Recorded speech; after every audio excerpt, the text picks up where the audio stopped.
Yo halo semua, balik lagi bersama gua di channel Inficreate Project. Pada video kali ini, gue bakal ngebahas lagi anime 86, yaitu di episode 8.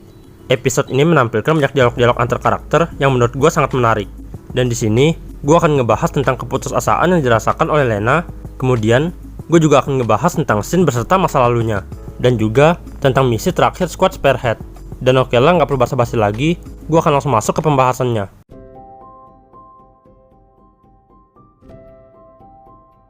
Episode 8.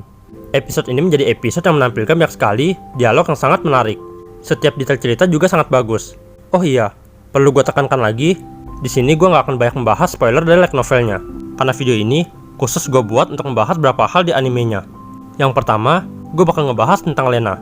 Setelah Lena mengetahui lebih dalam mengenai para 86 beserta misinya, Lena pun berpikir keras mencari cara untuk menolong mereka. Ia meminta bantuan Annette, tapi ditolak. Dan justru berujung pada Annette yang berkata kalau dirinya membenci Lena. Dari dialog antara Lena dan Annette, ada beberapa hal yang kita ketahui.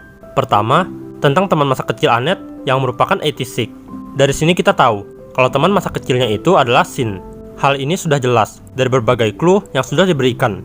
Lalu kita juga tahu betapa ironinya apa yang dilakukan oleh Republik. Mereka menjadikan anak-anak dari 86 sebagai bahan penelitian untuk mengembangkan para Red Device. Menurut gua, ini sangat-sangat ironi dan juga kejam. Apa yang dilakukan oleh Republik murni kejahatan dan tidak manusiawi.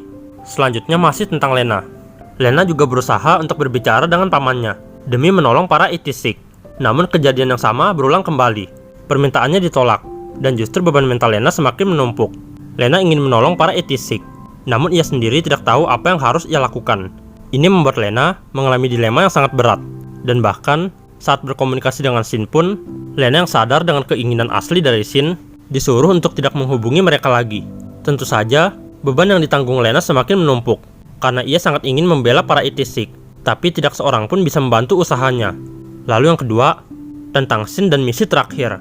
Di awal episode, kita bisa melihat sebuah senyum antusias yang ditunjukkan oleh Shin.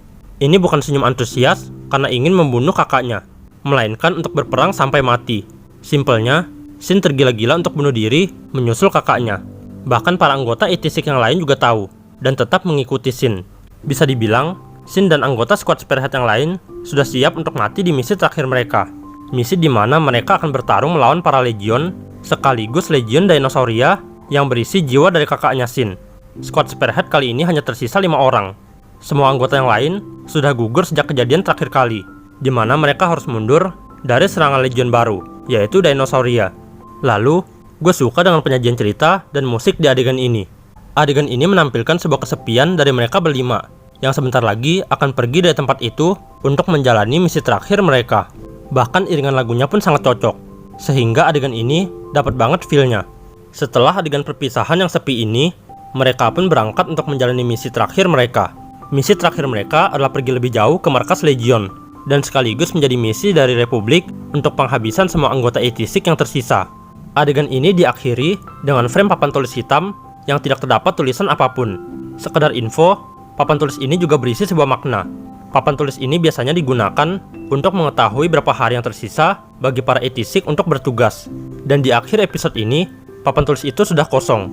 Itu tandanya, tugas para 86 pun akan berakhir. Tugas selesai, artinya, kehidupan mereka pun juga akan segera berakhir. Itulah nasib ironi bagi para 86. Kemudian di akhir, kita bisa melihat masa lalu kelam dari Shin dan Rei. Saat itu, Rei tanpa sadar melampiaskan rasa putus asanya kepada Shin. Dan ini jugalah yang menciptakan konflik di antara mereka berdua. Menurut gua pribadi, ini adalah episode yang bagus dengan penempatan dialog-dialog antar karakter yang rapi dan solid. Setiap dialog yang disajikan sangat kuat dan mudah buat diikuti. Dan gue juga suka dengan frame di lagu penutupnya, karena frame papan tulis itu sendiri memiliki makna yang cukup dalam. Kalau menurut kalian gimana dengan cerita di episode ini? Yuk saling sharing pendapat kalian di kolom komentar. Dan ya, mungkin itu aja yang bisa gue bahas di video kali ini. Untuk episode selanjutnya, kita akan menyaksikan pertempuran seru antara Squad Spearhead dan para Legion. Dan pastinya, gue akan balik lagi dengan pembahasan di minggu depan. Jadi jangan lupa buat like, komen, dan share video ini ke teman-teman kalian. Dan terakhir, jangan lupa subscribe dan nyalakan notifnya, supaya kalian nggak ketinggalan update dari channel ini. Itu aja dari gue, terima kasih sudah menonton, dan sampai jumpa di video selanjutnya.